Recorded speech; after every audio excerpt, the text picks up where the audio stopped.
Hello दोस्तों, स्वागत है आपका हमारे यूट्यूब चैनल स्टडी डायलॉग्स में। ये हमारी BPSC previous year question paper की सीरीज़ है और यहाँ पर हमारा मेन फोकस है 70वीं बीपीएससी को लेकर। अब यहाँ हमारा टारगेट ये है कि हम लोग 38वीं बीपीएससी पीटी क्वेश्चन पेपर से 69th BPSC PT question paper को हम लोग यहाँ पर डिस्कस करें। ठीक है, अब इन्हीं में अगर हम लोग डिस्कस करेंगे तो हमारे अप्रॉक्सीमेटली 3000 क्वेश्चंस हमारे हो जाएंगे। और अब तक हम लोग कर चुके हैं 38 से लेकर 47 पीटी क्वेश्चन पेपर को हम लोग डिस्कस पहले ही कर चुके हैं। लेकिन जो आज का हमारा क्वेश्चन पेपर है वो है हमारा 48वीं से 92 तक। ठीक है, यहाँ तक हमारा पीटी क्वेश्चन पेपर जो है आज की वीडियो में हम लोग डिस्कस करेंगे। तो चलिए शुरू करते हैं अपना क्वेश्चन पेपर। तो वीडियो को पूरा देखें, स्किप बिल्कुल ना करें और चैनल को सब्सक्राइब ज़रूर करें जिससे कि आने वाली वीडियोस की नोटिफिकेशन आपको आसानी से मिल जाए। चलिए देख लेते हैं पहला क्वेश्चन क्या है हमारा। पहला क्वेश्चन है हमारा, बिहार में परमानेंट सेटलमेंट लागू करने का कारण क्या था। तो देखो इसका आंसर है ये, जमींदारों के लिए ज़मीन पर वंश परंपरागत अधिकार को स्वेच्छा से हस्तांतरित करने का अधिकार। ठीक है, इनमें से जो भी ऑप्शन है उसमें हमारा आंसर यही आएगा। चलिए नेक्स्ट देख लेते हैं। अखिल भारतीय किसान महासभा सर्वप्रथम कहाँ आयोजित की गई थी। तो ये करी गई थी लखनऊ में। ठीक है, कहाँ करी गई थी, ये लखनऊ में करी गई थी। और इसकी अध्यक्षता किसने करी थी, इसकी अध्यक्षता करी थी स्वामी सहजानंद ने। ठीक है, स्वामी सहजानंद सरस्वती ने। ठीक है, चलो नेक्स्ट देख लेते हैं। अगला है हमारा, भारत ट्रेड यूनियन कांग्रेस के पहले अध्यक्ष कौन थे। तो वो थे लाला लाजपत राय। ठीक है, चलो 1921 का मोपला विद्रोह कहाँ हुआ था। 1921 की बात है, मोपला विद्रोह है। ऐसे मोपला विद्रोह है ना, अलग अलग जो मूवमेंट होते हैं ये बहुत ज़्यादा फेवरेट क्वेश्चन होते हैं एग्जामिनर के लिए। तो देखो इसका आंसर है कि केरल में हुआ था। चलिए, बिरसा मुंडा का कार्यक्षेत्र कौन सा था। तो देखो बिरसा मुंडा क्या है, जनजातीय विद्रोह हुआ था, है ना। तो उनका कार्यक्षेत्र पूछा गया है यहाँ पर। तो उनका कार्यक्षेत्र था रांची। ठीक है, ये बिहार के लिए बहुत ही ज़्यादा इम्पोर्टेंट रहता है, मेंस में भी पूछा जाता है ये। चलिए अगला है 1857 ईस्वी का विद्रोह लखनऊ में किसके नेतृत्व में आगे बढ़ा। अब यहाँ पर स्पेशली क्या पूछा है, लखनऊ के बारे में पूछा है। तो लखनऊ में किसके उसमें बढ़ा, ये बढ़ा बेगम ऑफ अवध के अध्यक्षता में। ठीक है, उनके नेतृत्व में बढ़ा था ये। चलिए ठीक है, तो लखनऊ में जो विद्रोह की शुरुआत हुई थी उसकी डेट भी हम लोग जान लेते हैं।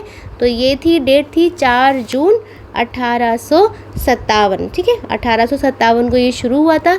अब ये जो बेगम हजरत महल थी ना, इनका एक बेटा था, अल्पायु उम्र का था, उसका नाम था बिजरिस।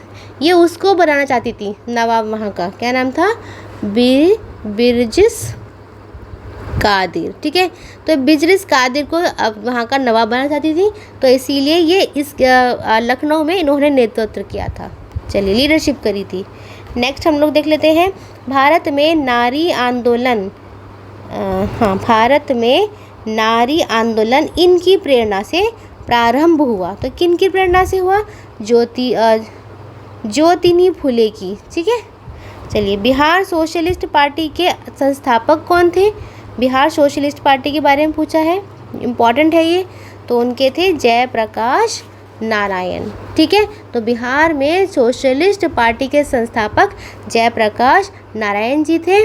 और 1931 में जयप्रकाश नारायण, 1931 की बात है इसमें, जयप्रकाश नारायण, फूलन प्रसाद वर्मा, इन सभी लोगों ने मिलकर इसकी स्थापना करी थी। ठीक है, किसने, जयप्रकाश नारायण और फूलन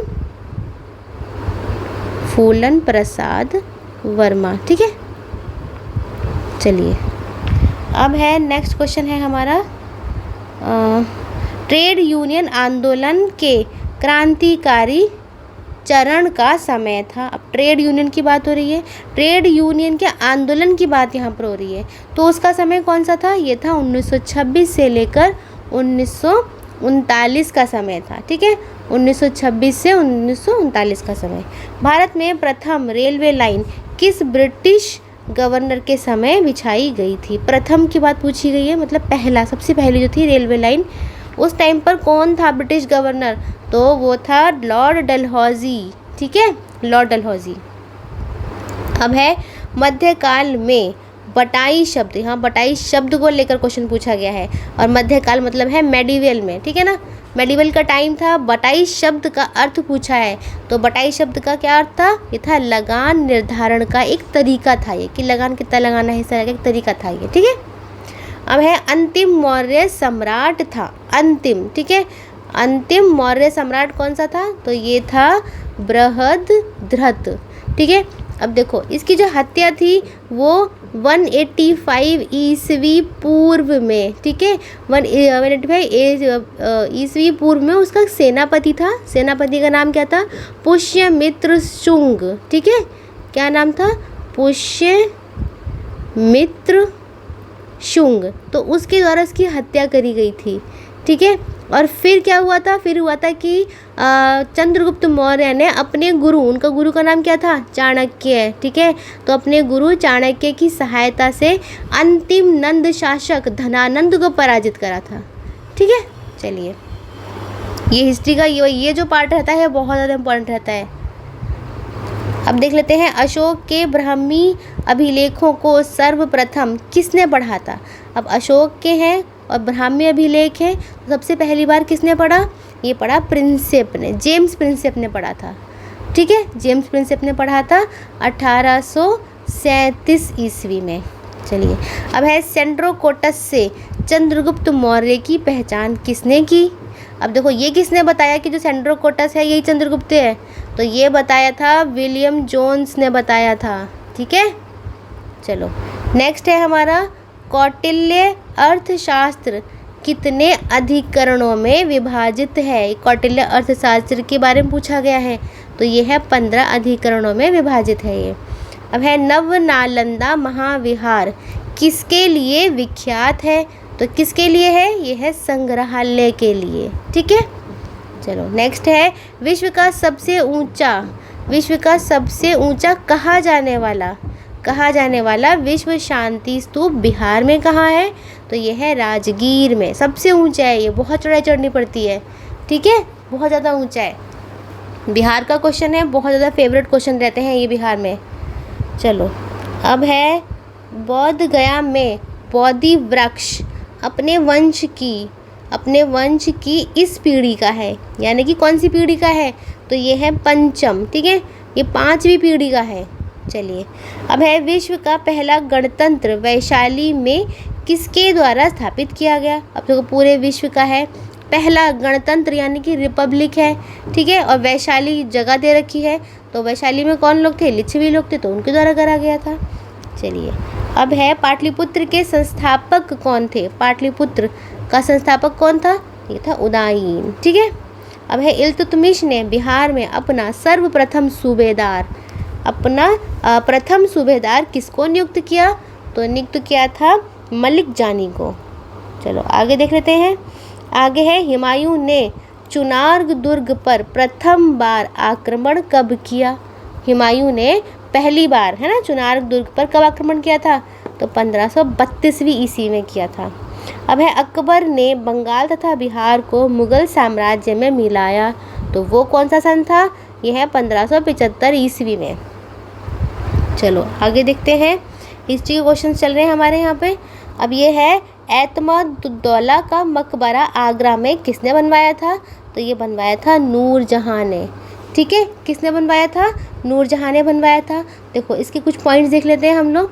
सबसे पहली बात तो ये है कि ये चतुर्भुजाकार था। चतुर्भुजाकार का मतलब क्या है, जिसकी 4 भुजाएं हों, ठीक है, और ये क्या था, ये बेदाग था, मतलब एकदम सफ़ेद संगमरमर का था, ठीक है, किसका था, संगमरमर का था ये, ठीक है, और उसका बना हुआ था। इसके अंदर ना पित्रादूरा एक कला होती है, चित्रकला, पित्रादूरा का प्रयोग किया गया। पित्रादूरा क्या होती है कि यहाँ पर सुंदर सुंदर से फ्लावर्स बने होते हैं, ऐसे ऐसे फ्लावर्स, ठीक है। अब उनके अंदर ये कलरफुल होते हैं, उनके अंदर रत्न जड़ देते हैं, रत्न होते हैं ना, कैसे जैसे अलग अलग कलरों के जो रत्न होते हैं वो जड़ देते हैं, फिर उनसे सजावट करी जाती है। तो ऐसी वाली जो कला होती है उसको हम लोग पित्रादूरा कहते हैं, और यही जो है इन वाले मकबरों में इनकी सजावट हमें मिलती है देखने को। तो ये किसने बनवाया था, ये बनवाया था नूरजहाँ ने।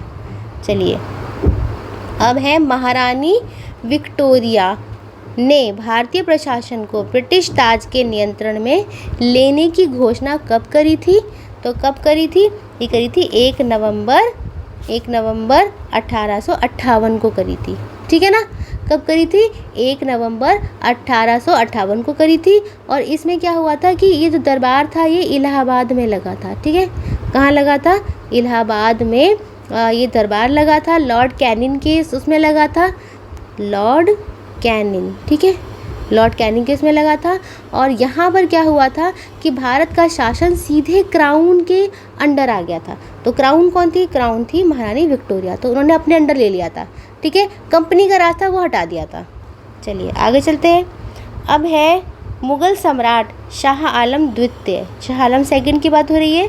इन्होंने ईस्ट इंडिया कंपनी को बंगाल, बिहार, उड़ीसा की दीवानी प्रदान करी। मोस्ट इम्पॉर्टेंट क्वेश्चन रहता है ये वाला।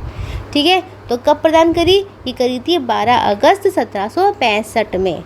चलो अगला देख लेते हैं। अच्छा, आगे जाने से पहले हम देख लेते हैं कि हमारे चैनल पर कई सारी इम्पॉर्टेंट सीरीज़ चल रही हैं। देखो, पहली है हमारी बिहार स्पेशल को लेकर, बहुत ज़्यादा मोस्ट इम्पॉर्टेंट है। इसमें हम अभी तो मैंने आपको बताया है कि जो हम अभी कर रहे हैं बिहार के प्रीवियस ईयर क्वेश्चंस कर रहे हैं बीपीएससी को प्रीलिम के लिए, है ना। एक ये हो गई है। एक है हमारी यहाँ पर जैसे कि बिहार की स्पेसिफिक हिस्ट्री हो गई। ठीक है, स्पेसिफिक हिस्ट्री है, ज्योग्राफी है, इनकी वीडियोस हमने बना रखी है। इसमें सिर्फ बिहार की ही ज्योग्राफी और बिहार की हिस्ट्री है। एक हमारी वीडियोस है कि हमने बिहार के करंट अफेयर्स को लेकर बना रखी हैं। स्पेसिफिकली बिहार के ही करंट अफेयर्स हम यहाँ पर पढ़ाते हैं। ठीक है, चलो अब नेक्स्ट है हमारी एनसीईआरटी को लेकर। एनसीईआरटी में हमारी 2 सीरीज़ हैं। एक है हमारी डिटेल एनालिसिस की, यहाँ पर हम लोग फुल चैप्टर पढ़ाते हैं, विद नोट्स भी दिए जाते हैं। आपको खुद से बनाने की कोई ज़रूरत नहीं है। फिर इन चैप्टर्स में से जो भी इम्पोर्टेंट एमसीक्यूज़ रहते हैं वो इस वाली वीडियोज़ में जो है डिस्कस करे जाते हैं। ठीक है, तो ये मोस्ट इम्पॉर्टेंट हमारी सीरीज़ है बिहार स्पेशल और एनसीईआरटी को लेकर। एक है हमारी मंथली मैगज़ीन, मतलब हर महीने आती है। ये मोस्ट इम्पॉर्टेंट करंट अफेयर्स है। यहाँ पर 1 लाइनर्स में इन करंट अफेयर्स को कवर किया जाता है। ठीक है, ट्रिक्स की हैं, बहुत अच्छी अच्छी ट्रिक्स हैं एमसीक्यूज़ को लेकर जो आपके एग्ज़ाम में आती हैं। इसी तरह से जब आप हमारे चैनल की कम्युनिटी में जाएंगे तो वहाँ पर आपको रेगुलर बेसिस पर क्वेश्चन मिलता है प्रैक्टिस के लिए। तो चैनल में जाइए, विज़िट कीजिए और चैनल को सब्सक्राइब कीजिए। और ये पूरा चैनल हिंदी और इंग्लिश मीडियम दोनों ही बच्चों के लिए है। ठीक है, चलिए आगे चलते हैं। आगे है हमारा क्वेश्चन जगदीशपुर को लेकर। तो जगदीशपुर के किस व्यक्ति ने 1857 ईस्वी के विप्लव में क्रांतिकारियों का नेतृत्व किया? मोस्ट इम्पॉर्टेंट क्वेश्चन है और मोस्ट फेवरेट क्वेश्चन रहता है एग्जामिनर का, पूछते हैं ये। और इसका आंसर बहुत ईजी है, एकदम रटा हुआ आंसर है। आंसर है कुंवर सिंह। ठीक है, तो कौन थे जगदीशपुर के? ये थे कुंवर सिंह। चलो नेक्स्ट देख लेते हैं। 1857 की क्रांति के बिहार के नेता कौन थे? सेम ही क्वेश्चन है, तो ये भी कुंवर सिंह ही थे। ठीक है, चलिए अब है पुस्तक 1984 किसके द्वारा लिखी गई? तो ये लिखी गई जॉर्ज ऑरवेल। अब देखो, आज भी कई सारी बुक्स आती हैं, उनके नाम भी जो आप देखते रहिए, नोट करते रहिए, करंट अफेयर्स को भी फॉलो करते रहिए। उनमें से कई सारे क्वेश्चन आपको बुक्स को लेकर आ सकते हैं। ठीक है, अब है 1857 के विद्रोह के बाद ब्रिटिश सरकार ने सिपाहियों का इन प्रांतों से चयन किया। अब 1857 का विद्रोह हुआ था, है ना, इसकी क्रांति हुई थी। तो उसके बाद ब्रिटिश सरकार ने कौन से प्रांतों से किया था चयन? तो ये था गोरखा, सिख और पंजाबी उत्तर प्रांत से। ठीक है, चलिए अब है बलदेव सहाय ने महाधिवक्ता के पद से त्याग कब दे दिया? बलदेव सहाय जी के बारे में पूछा है।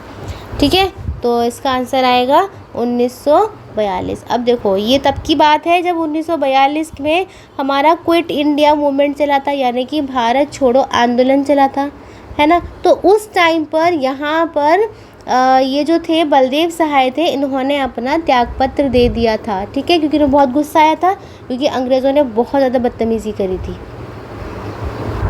ठीक है, तो अंग्रेज़ों ने बहुत ही ज़्यादा बर्बरता करी थी, तो उससे नाराज़ होकर इन्होंने क्या करा? त्यागपत्र दे दिया।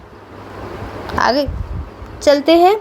तो आगे है हमारा लॉर्ड कर्जन ने बंगाल विभाजन रद्द किया। अब किस वर्ष रद्द किया, तो ये कह रहा था 1911 में, ठीक है। और 1905 में बंगाल का विभाजन हुआ, लेकिन 11 में जाकर क्या हुआ, इसको रद्द कर दिया गया। अब है नेक्स्ट है शिक्षा में सुधार हेतु, यानी कि एजुकेशन में रिफॉर्म करने के लिए ब्रिटिश सरकार ने सैडलर विश्वविद्यालय आयोग यानी कि सैडलर कमीशन को नियुक्त किया, ठीक है। अब ये पूछ रहे हैं कब किया, तो ये नियुक्त किया था 1917 में नियुक्त किया था, ठीक है। तो नाम क्या है इसका, है सैडलर कमीशन, ये याद रखना है, ये कमीशंस इम्पॉर्टेंट है एजुकेशन को लेकर। अब इसके जो अध्यक्ष थे, ठीक है, इसके अध्यक्ष भी सैडलर ही थे, तो इनका नाम है M.E. सैडलर, यही इसके अध्यक्ष भी थे, ठीक है। अब हमारे जो भारतीय है ना, उन भारत से भी 2 सदस्य थे, तो उनके नाम क्या क्या थे, उनके नाम थे डॉक्टर सर आशुतोष मुखर्जी, आशुतोष मुखर्जी, ठीक है, आशुतोष मुखर्जी, और है डॉक्टर ज़ियाउद्दीन, ठीक है, ज़ियाउद्दीन अहमद, ये हमारे इंडियंस थे। और जो मेन जो थे इनके अध्यक्ष थे वो थे M.E. सैडलर। ये बहुत इंपॉर्टेंट कमीशन रहती है, बहुत ज़्यादा इंपॉर्टेंट है ये सारे टॉपिक्स आपको एक बार देख लेने हैं अच्छे से, एग्ज़ाम में जाने से पहले ये मोटे मोटे टॉपिक्स हैं, इनको रिवाइज़ करते रहिए। चलिए, अब है राष्ट्रीय कांग्रेस से पूर्व सबसे प्रमुख संस्था थी, यानी कि इंडियन नेशनल कांग्रेस की बात हो रही है ये, तो इससे पूर्व कौन सी थी, ये थी इंडियन एसोसिएशन ऑफ कलकत्ता, इससे पहले थी ये, ठीक है। चलो, अब है फॉरवर्ड ब्लॉक के संस्थापक कौन थे, तो फॉरवर्ड ब्लॉक किसने बनाया था, ये बनाया था सुभाष चंद्र बोस ने बनाया था। चलो, अगला है हमारा, महात्मा गांधी ने खिलाफत आंदोलन का समर्थन क्यों किया, अब देखो, गांधी जी ने अंग्रेज़ों के खिलाफ अपने आंदोलन में भारतीय मुसलमानों का सहयोग प्राप्त करना चाहा था, ठीक है, इसीलिए खिलाफत आंदोलन का उन्होंने समर्थन किया, ठीक है। अब गांधी जी क्या चाहते थे, वो चाहते थे कि हिंदू और मुसलमान की एकता चाहते थे उस टाइम पर रियलिटी में, तो बस उसी को लेकर के इन्होंने खिलाफत आंदोलन का समर्थन किया कि हिंदुओं के साथ मुसलमान भी साथ में आ जाएं, ठीक है। चलो, नेक्स्ट हम देख लेते हैं, नेक्स्ट है हमारा कांग्रेस के नरम दल के नेताओं की आंदोलन की पद्धति थी। अब नरम दल के नेता पूछे हैं, यानी कि मॉडरेटर्स के बारे में बात हो रही है, ठीक है। तो उनका क्या था, ये थे राजवामबद्ध आंदोलन। आपको पता होगा हमारे जो मॉडरेटर्स थे वो 3 P's के प्रिंसिपल पे चलते थे, यानी कि वो क्या 3 P's का प्रिंसिपल क्या था कि प्रेयर करेंगे, ठीक है ना, अंग्रेज़ों के आगे पिटीशन डालेंगे, और ये इससे भी कुछ नहीं होगा तो प्रोटेस्ट करेंगे, तो ये था इनका 3 P's का प्रिंसिपल, ठीक है।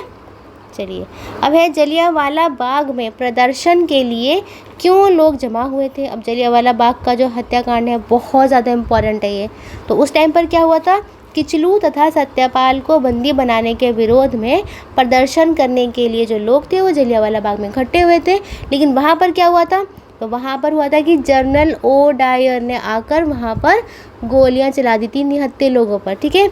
तो इसकी डेट बहुत इंपॉर्टेंट है, इसकी डेट है 13 अप्रैल 1919 को हुई थी, ये वाली जो घटना हुई थी, झकझोर देने वाली घटना 13 अप्रैल 1919, ठीक है। आगे चलते हैं, अब है राजनीतिक सुधारों को लेकर विरोध करने वाले पहले भारतीय कौन थे, राजनीतिक सुधारों, ठीक है। तो उनको जो विरोध करने वाले कौन थे पहले भारतीय, तो ये थे बाल गंगाधर तिलक। चलो, अब है भारत छोड़ो आंदोलन, यानी कि क्विट इंडिया मूवमेंट। अब ये कब हुआ, तो ये हुआ था 9 अगस्त 1942 को हुआ था, ठीक है, 9 अगस्त 1942। अब देखो यहाँ पर ना 3 डेट बहुत इंपॉर्टेंट है।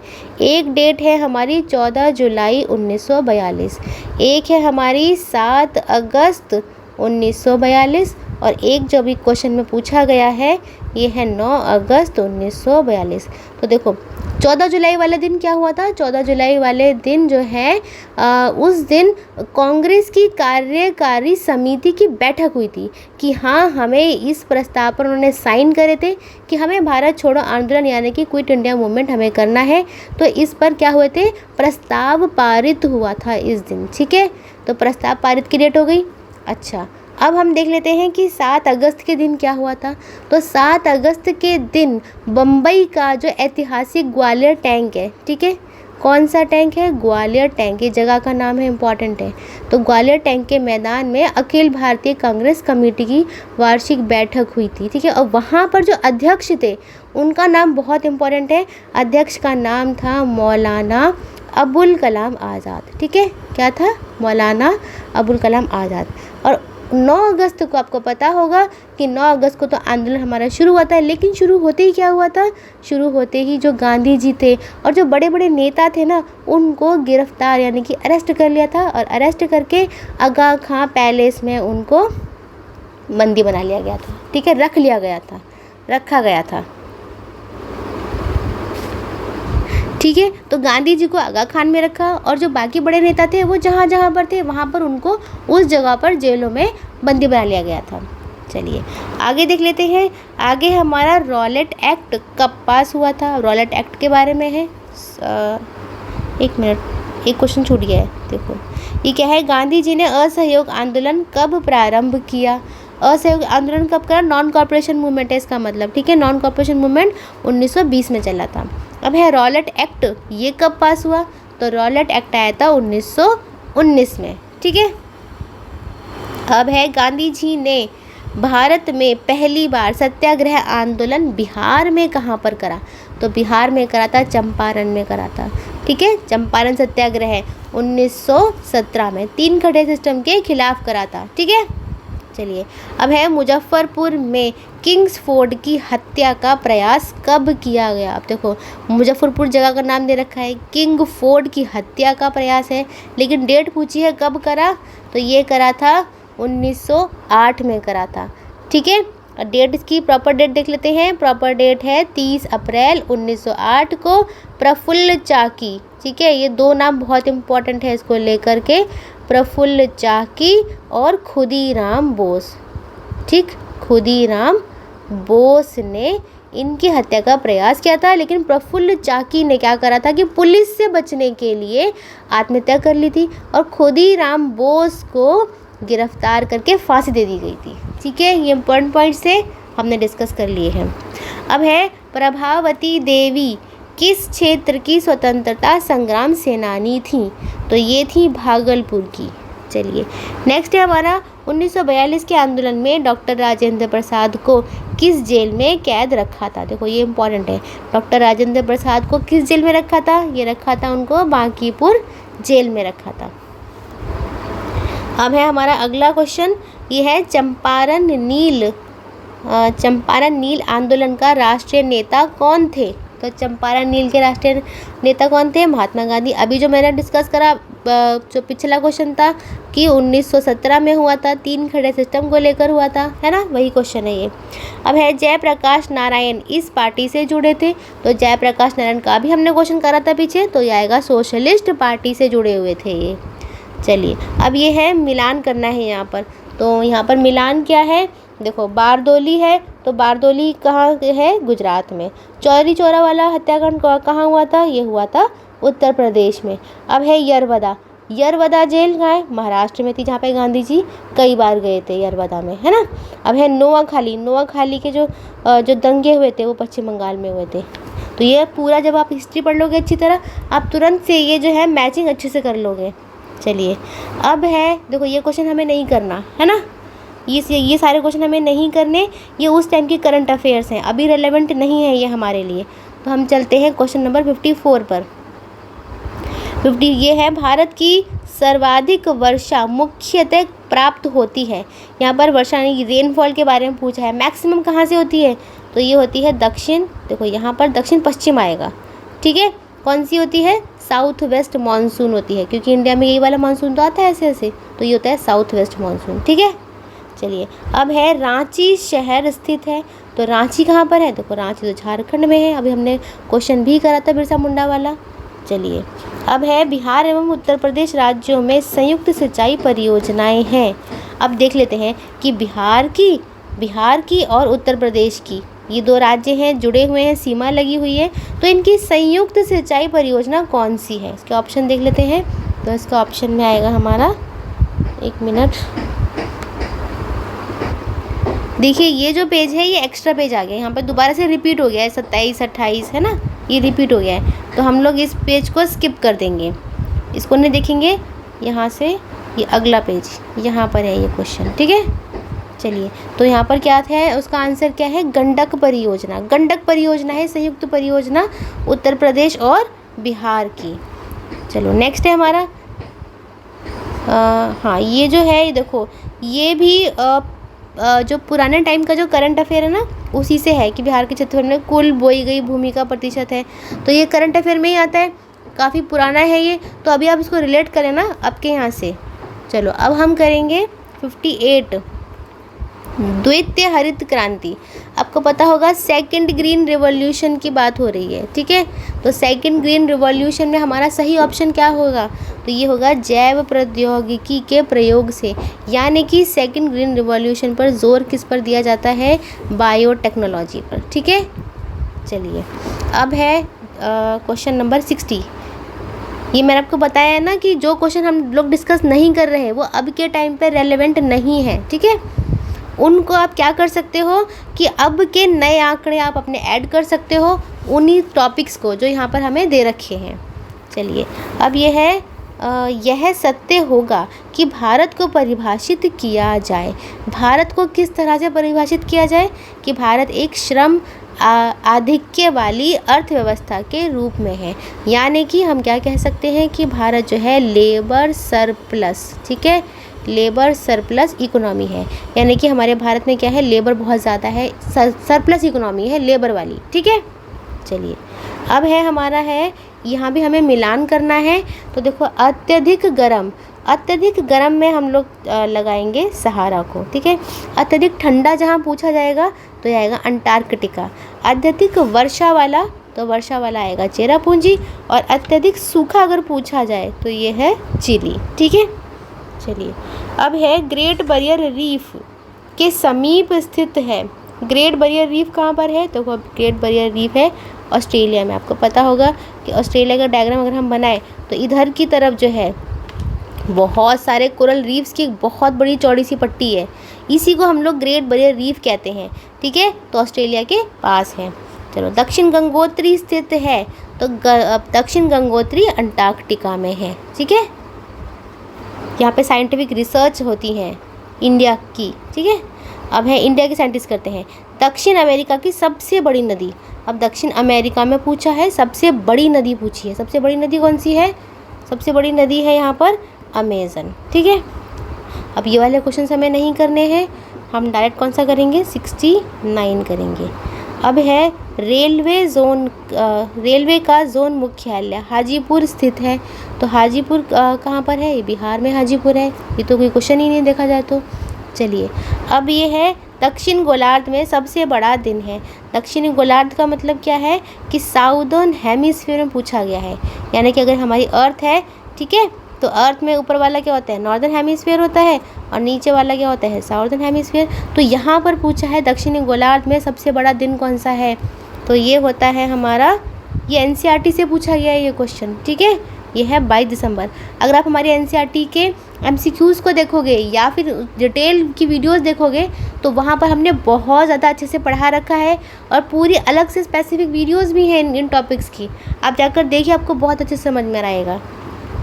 चलिए आगे चलते हैं। यूरोप की एक पर्वत श्रृंखला है, यहाँ देखो पॉइंट टू बी नोटेड कि यूरोप की पूछी है, तो यूरोप में आता है एल्प्स, ठीक है। हिमालय, हिमालय नहीं है, हिमालय एशिया में और हमारे इंडिया में ही पड़ती है। रॉकी अमेरिका, नॉर्थ अमेरिका में है। एंडीज़ जो है वो साउथ अमेरिका में है, तो इसका सही आंसर जो आएगा एल्प्स आएगा, ठीक है।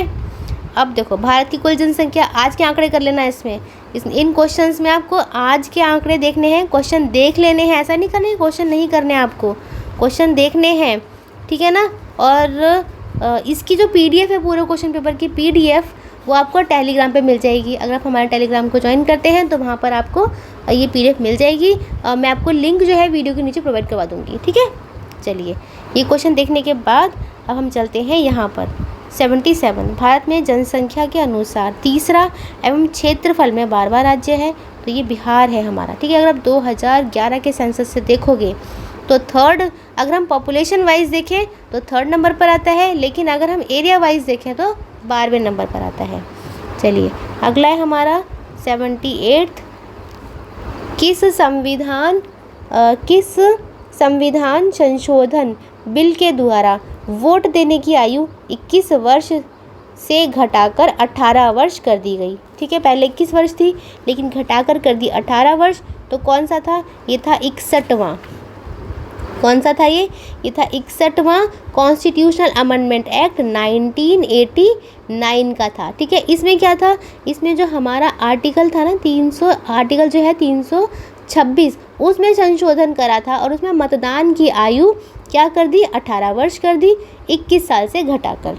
चलिए, अब है निम्न शब्दों पर विचार करें। देखो यहाँ पर कौन से शब्द हैं? यह है समाजवादी, ठीक है, प्रजातांत्रिक, सार्वभौमिक और धर्मनिरपेक्ष। तो ये प्रियम्बल में शब्द दे रखे हैं हमारे, है ना, तो उनको हमें सीरीज से लगाना है। अगर हम देखें तो सबसे पहले क्या दे रखा है?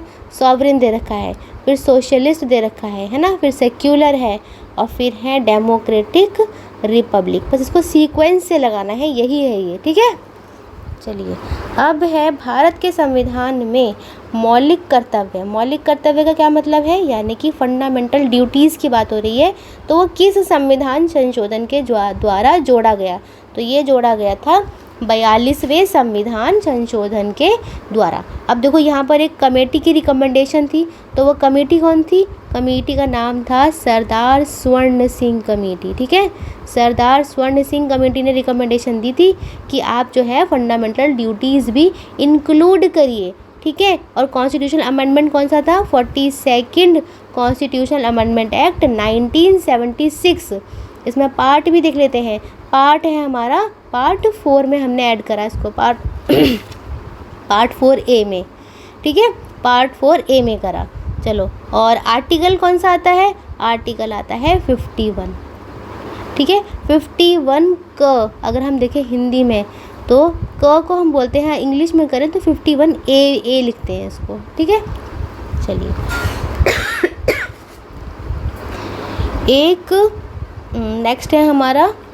नेक्स्ट है एक गैर सदस्य के रूप में संसद के किसी एक सदन की कार्यवाही में भाग ले सकता है। तो वो कौन है? इनमें से कौन है?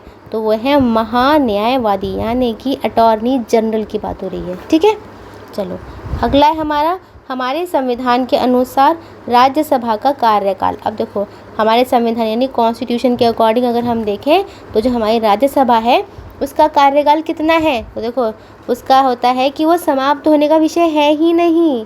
ठीक है, क्योंकि राज्यसभा जो है वो परमानेंट हाउस है, वो कभी भी डिसॉल्व नहीं होता।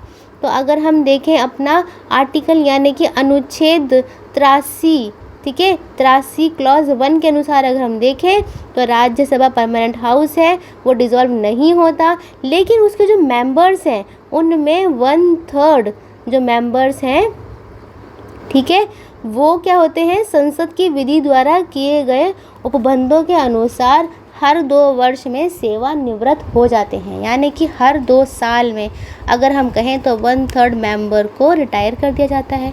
लेकिन कभी भी ऐसा नहीं है कि वो पूरी परमानेंट डिसॉल्व हो जाएगी, वो नहीं होती, वो समाप्त होने का विषय नहीं है। ठीक है, परमानेंट हाउस होता है राज्यसभा। अब ये है एक विधेयक जो संसद में प्रस्तुत किया जाता है, कौन सी क्रिया के बाद अधिनियम बन जाता है? पहले कोई विधेयक है, विधेयक अधिनियम कब बनता है?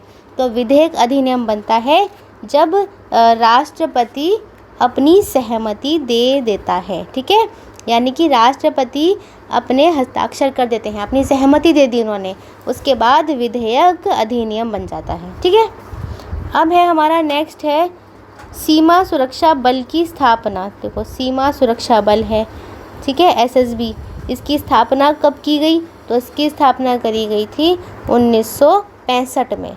ठीक है, 1965 में सीमा सुरक्षा बल की स्थापना करी गई थी। चलो, अब है श्री मोहम्मद अंसारी का भारत के उपराष्ट्रपति के रूप में क्रमांक, सीरियल नंबर, तो ये 13वां है। ठीक है, ऐसे ही आप ना सारे जितने भी हमारे जो प्राइम मिनिस्टर रहे हैं, ठीक है, और जो हमारे जो प्रेसिडेंट रहे हैं उनकी भी आप पूरी लिस्ट देख लीजिए, कौन से किस नंबर पर रहे हैं, कौन से कितनी बार बने हैं, सीरियल जो होते हैं।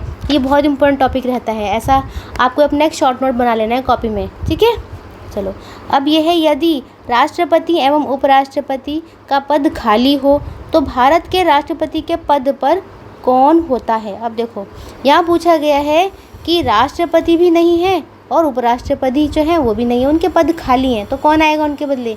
उनके बदले आते हैं भारत के मुख्य न्यायाधीश।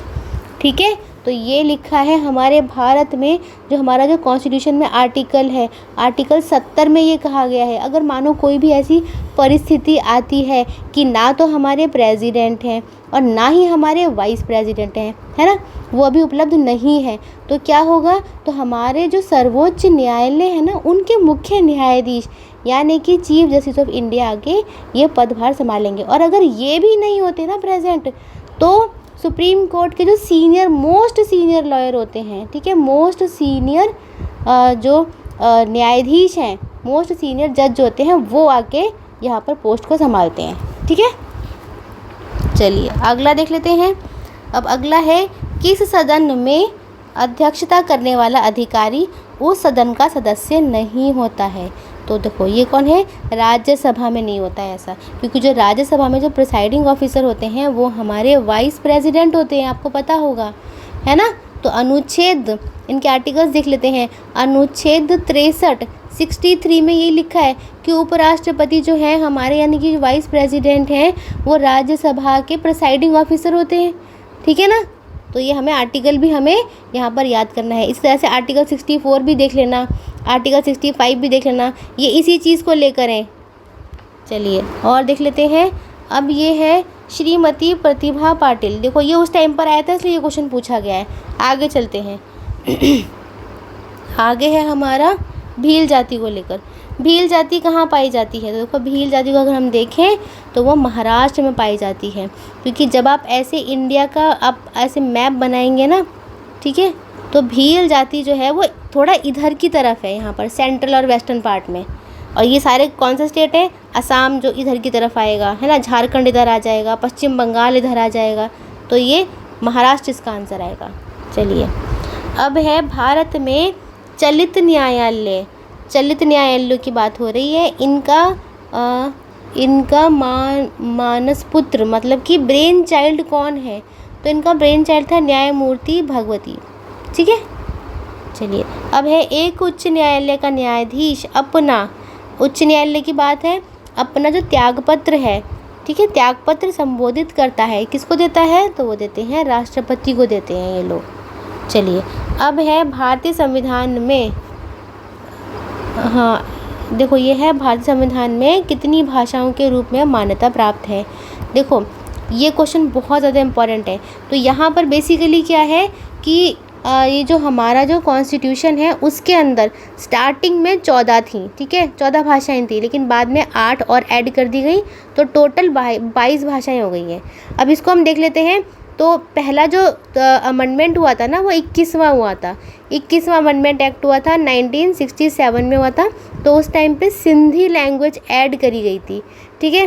फिर आया हमारा 71वां कॉन्स्टिट्यूशन अमेंडमेंट एक्ट आया, ये 1992 में आया। इसके अंदर नेपाली, मणिपुरी और कोंकणी ये 3 लैंग्वेज और ऐड कर दी गई। फिर हमारा आया 92, ठीक है, 92 वाला आया, ये 2003 में आया था। तो यहाँ पर देखो बोडो लैंग्वेज ऐड करी गई, डोगरी ऐड करी गई, ठीक है, और संथाली करी गई और मैथिली करी गई, ठीक है, संथाली और मैथिली। तो मिला करके ये हो गई 8 लैंग्वेजेस हो गई अमेंडमेंट के द्वारा, और 14 शुरू में थी, तो टोटल हो गई 22 लैंग्वेज हो गई, ठीक है। तो ये मैंने आपको क्वेश्चन करवा दिया है। चलिए अब है हमारा, अब हमारा कौन सा क्वेश्चन आता है? अब हमारा आता है हाँ ये, एक विकास खंड पर पंचायत समिति होती है। तो देखो यहाँ पर क्या आएगा? ये एक परामर्शदात्री समिति होती है। चलिए अब देखो ये क्वेश्चन भी है, ये आप देख लेना कि अब इंडिया जो है कौन से नंबर पर है, ठीक है ना। चलिए नेक्स्ट देख लेते हैं हम लोग। अगले हमारे क्वेश्चंस हैं राजकोषीय घाटा को लेकर, यानी कि फिस्कल डेफिसिट को लेकर है। मोस्ट इम्पॉर्टेंट टॉपिक है, इकोनॉमी के टॉपिक जब आप करेंगे तो उनमें मोस्ट इम्पॉर्टेंट है ये, इसको अच्छे से देख लेना है। इसके फॉर्मूलेज होते हैं, ठीक है। यहाँ पर आएगा बजटीय घाटे का योग और सरकार का बाजार ऋण तथा दायित्व। चलिए आगे देख लेते हैं हम। आगे हमारा है इंद्रधनुषीय क्रांति। देखो इंद्रधनुषीय क्रांति का क्या मतलब है, इंद्रधनुषीय रिवॉल्यूशन, ठीक है, यानी कि रेनबो रिवॉल्यूशन की बात करी गई है। तो रेनबो रिवॉल्यूशन में हरित क्रांति होती है, श्वेत क्रांति है, नीली क्रांति है, या फिर उपयुक्त सभी हैं। तो देखो नाम से पता चल रहा है इंद्रधनुष है। अब इंद्रधनुष में आपको पता होगा 7 कलर्स होते हैं ना, 7 रंग होते हैं। तो बस अब 7 रंगों से ही हम ये अंदाज़ा लगा सकते हैं कि यहाँ पर कई सारी चीज़ों की बात करी गई है। तो इसके अंदर जैसे कि ग्रीन रिवॉल्यूशन आ गया, ठीक है ना, यानी कि हरित क्रांति आ गई, या वाइट रिवॉल्यूशन यानी कि श्वेत क्रांति आ गई, नीला है ना, नीला जो ब्लू रिवॉल्यूशन है, पीला रिवॉल्यूशन पीली क्रांति आ गई, तिलहन को लेकर सुनहरी गोल्डन आ गई, गुलाबी मूव भूरी ब्राउन, मतलब बहुत सारी इसके अंदर इंक्लूड होती हैं। जब इतनी सारी मिल जाती हैं तो उसको हम लोग इंद्रधनुषीय क्रांति बोलते हैं। चलिए अब है नंदीग्राम क्षेत्र में, नंदीग्राम क्षेत्र में सेज नीति के अंतर्गत किस समूह को, देखो ये पुराना क्वेश्चन है, ये हमारे काम का नहीं है, आगे देख लेते हैं हम लोग। आगे है हमारा बिहार के इतिहास में पहली बार राज्य का आर्थिक सर्वेक्षण प्रस्तुत किया। यहाँ पहली बार पूछा है इसलिए हमारे लिए इम्पोर्टेंट है। तो वो करा था सुशील मोदी के द्वारा करा गया। चलो नेक्स्ट क्या है, राष्ट्रीय नियोजन में रोलिंग प्लान की अवधारणा लागू की गई। रोलिंग प्लान है ये, तो रोलिंग प्लान कब करा गया था, जनता सरकार के द्वारा करा गया था, जब मोरारजी देसाई जो थे हमारे देश के प्राइम मिनिस्टर थे। चलिए अब है भारत में योजना अवकाश की अवधि थी। योजना अवकाश की अवधि कब थी, मतलब प्लान हॉलिडे पूछा गया है। तो प्लान हॉलिडे कब था, ये था 1966 से लेकर 1969 तक, 3 साल का था, ठीक है। अब है 11वीं पंचवर्षीय योजना का उद्देश्य। अब ये वैसे क्वेश्चन नहीं पूछे जाएंगे क्योंकि 5 ईयर प्लान्स को हटा दिया गया है, लेकिन फिर भी इसका आंसर है सामाजिक आर्थिक वृद्धि, सोशो इकोनॉमिक डेवलपमेंट, ग्रोथ अगर देखा जाए तो। चलो अब है हमारा अगला क्वेश्चन है भारतीय जीवन बीमा निगम की स्थापना कब हुई। यहाँ पर सन पूछा है तो आएगा 1956 में हुई थी। अब है नई मुद्रा यूरो। देखो ये भी उस टाइम का है, ये आगे चलते हैं। 1 रुपये के नोट पर हस्ताक्षर होते हैं, किसके होते हैं, वित्त मंत्रालय के सचिव के होते हैं, यानी कि सेक्रेटरी, जो फाइनेंस मिनिस्ट्री के सेक्रेटरी होते हैं उनके हस्ताक्षर होते हैं। आगे है हमारा, यदि भारतीय रिजर्व बैंक यानी कि आरबीआई के द्वारा नगद कोष अनुपात यानी कि कैश रिजर्व रेशो में कमी की जाती है तो इसका साख सृजन पर प्रभाव होता है, यानी कि वृद्धि पर प्रभाव होता है। चलिए अब है भारत डायनामाइट लिमिटेड केंद्र कहाँ स्थित है, तो कहाँ स्थित है, ये है हैदराबाद। और हैदराबाद कहाँ पर है, हैदराबाद है हमारा तेलंगाना में, ठीक है। अब है निम्नलिखित में से किस विटामिन में कोबाल्ट होता है, ये पूछा गया है। अभी साइंस के क्वेश्चन आ चुके हैं तो कोबाल्ट पूछा है। कोबाल्ट किस में होता है, ये होता है विटामिन B12 में। चलिए अब है मनुष्य में अल्फा टॉक्सिन खाद्य विषाक्तन द्वारा कौन सा अंग प्रभावित होता है, तो यह है यकृत। चलिए आगे चलते हैं। इनमें से रक्तदाब का मापक यंत्र कौन है, ठीक है। रक्तदाब यानी कि ब्लड प्रेशर की बात करी गई है, तो इसका आंसर है स्फिग्नोमैनोमीटर, यानी एक पट्टी सी होती है, चौड़ी सी पट्टी होती है, उसको बाजू पे लगा देते हैं, ठीक है ना। फिर यहाँ पे एक ऐसे वो होता है, फिर एक तार सी होती है, पाइप सा होता है, फिर यहाँ पर ऐसे हवा भरते हैं फिस फिस करके, तो उससे ब्लड प्रेशर नापा जाता है मरीजों का, ठीक है। ये वही वाली चीज़ है ये स्फिग्नोमैनोमीटर। चलिए अब ये है naval air station. Naval air station Garuda कहाँ स्थित है, कोचीन में है। अब है रडार का आविष्कारक कौन था, रडार का आविष्कारक कौन था, रडार का था रॉबर्ट वॉटसन, ठीक है। अब ये है रेल मंत्रालय ने विलेज ऑन व्हील्स, देखो ये उस टाइम का है, ये अभी हमारे काम का नहीं है, अभी हमें तो नए करंट अफेयर्स पे ज़्यादा फोकस करना है। अब है बिहार के छपरा निर्वाचन, ये भी नहीं है हमारा, ये भी उस टाइम का है, ठीक है। अगला भी नहीं आएगा, लेकिन हम इसको ये देख सकते हैं, इसको G8 से हटाकर G7 के आप देख लेना कि कौन कौन से यहाँ पर देश आते हैं, ठीक है। हमें ये चीज़ कर लेनी है। देखो नाम चलो मैं बता देती हूँ आपको कौन कौन से हैं। एक है G7 में है कनाडा आता है, ठीक है, US से आता है, फिर आता है हमारा UK के साथ आता है फ्रांस, जर्मनी, इटली और जापान। ठीक है, तो इनको लेकर के क्वेश्चन पूछ लिया जाता है कि इनमें से कौन सा सदस्य है या फिर कौन सा सदस्य नहीं है। ठीक है, लेकिन यहाँ पर पूछा गया है G8, तो G7 पहले G8 था, अब ये ये G8 जो है G7 बना कैसे, क्योंकि देखो पहले इसमें ना रशिया था, इसके अंदर रशिया भी था, लेकिन रशिया को निकाल दिया गया 2014 में। कौन से मुद्दे को लेकर, कि उसने क्रीमिया को अनेक्स कर लिया था, क्रीमिया को अपने अंदर मिला लिया था। ठीक है, चलिए अगला क्वेश्चन देख लेते हैं। अगला है हमारा अगला है हमारा, ये देख लेते हैं लिट्टे। वैसे लिट्टे अभी काम का नहीं है, ये उस टाइम की बात है, फिर भी इसकी फुल फॉर्म देख लीजिए।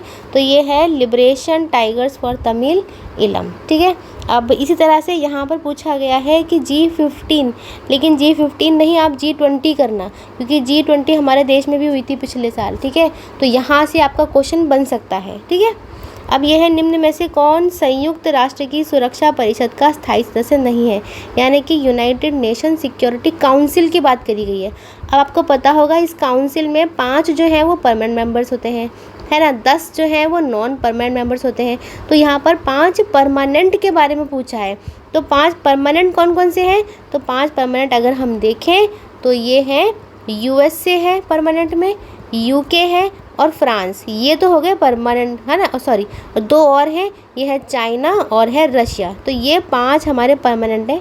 इन्हीं में से क्वेश्चन पूछा गया। अगर हम ऑप्शन देखें तो जर्मनी जो है इसमें नहीं है, ये लोग सिर्फ डिमांड करते हैं कि हमें भी परमानेंट सदस्य बनने का मौका दीजिए। ठीक है, चलिए अब है आसियान। अब देखो ऐसे ही ये जो है ना रीजनल ग्रुपिंग आसियान है, ये किसके लिए है, ये पूछा गया है। तो ये है, इसकी फुल फॉर्म दे रखी है यहाँ पर, association of south east Asian nation. तो ऐसे आपको रीजनल ग्रुपिंग जो आज के करंट अफेयर्स में बनी हुई है उनको लेकर के टॉपिक तैयार करिए। चलिए अब है, ये क्वेश्चन हमें नहीं करने, ये मैंने आपको बताया रेलेवेंट नहीं है, लेकिन टॉपिक्स आपको यहीं से छांट लेने हैं। ठीक है, अब है चीन की समाचार एजेंसी का क्या नाम है, तो चीन की समाचार एजेंसी का नाम है न्यू चाइना न्यू एजेंसी। वैसे अगर देखा जाए तो इसको जिंगहुआ न्यूज़ एजेंसी भी कहा जाता है। ठीक है, चलिए आगे है, किस देश की सरकारी रिपोर्ट को येलो बुक कहा जाता है, सरकारी रिपोर्ट को येलो बुक कहा जाता है, तो फ्रांस की को कहा जाता है। आगे चलते हैं, अब है हमारा भारत में प्रथम विधि विश्वविद्यालय, यानी कि यहाँ पर लॉ को लेकर बात करी गई है कि लॉ यूनिवर्सिटी की स्थापना 1857 और 1887 में कहाँ हुई थी, तो कहाँ हुई थी, ये हुई थी बेंगलोर में। चलिए अब है, निम्नलिखित में से किस विदेशी नागरिक को भारत रत्न प्रदान किया गया। अब भारत रत्न देखो पहली बात तो विदेशियों को भी मिलता है, तो उनमें सौभाग्य प्राप्त किसको, नेल्सन मंडेला को मिला था हमारे देश का भारत रत्न। ठीक है, अब है पुलित्जर पुरस्कार किस क्षेत्र में प्रदान किया जाता है, तो ये पत्रकारिता यानी कि जर्नलिज्म में दिया जाता है। ठीक है, अब अगर आगे क्वेश्चन आप लोग देखोगे तो बस बात वही है कि आपको यहाँ से टॉपिक उठाने हैं, अभी हमारे लिए रेलेवेंट नहीं है। ठीक है, इसी तरह से मैथ के भी वही वाले टॉपिक्स आपको कर लेने हैं जो कि यहाँ पर दिए गए हैं, क्योंकि उन्हीं में से क्वेश्चन आते हैं। तो यहाँ पर हमारा ये क्वेश्चन पेपर जो है पूरा होता है।